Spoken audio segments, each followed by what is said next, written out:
आज শেখাবো define base line. প্রথমে মেনু, তারপরে এসও line, define base line, first PT,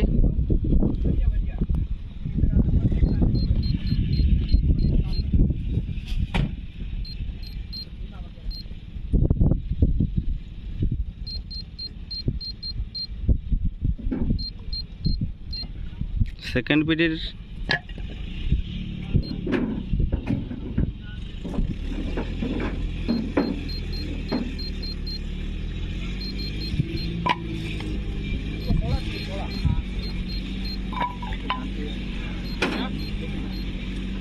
ওকে ওকে পয়েন্ট।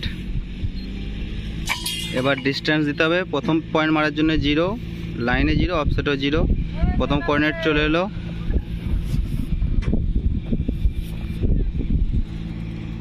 এবার স্টেকা এসো ওকে। এবার অ্যাঙ্গেলটা 0 করতে হবে। পিছন নিয়ে যা। দেখি আবার কথা না, 38 মিটার দেখাচ্ছে।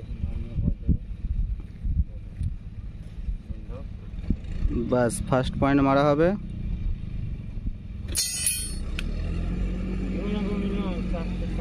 এইভাবে ডান দিকে গেলে প্লাস হবে, বাঁ দিকে গেলে মাইনাস অফসেট দিয়ে স্টেক আউট মারলে ডিফাইন বেস লাইনে পয়েন্ট অটোমেটিক চলে আসবে।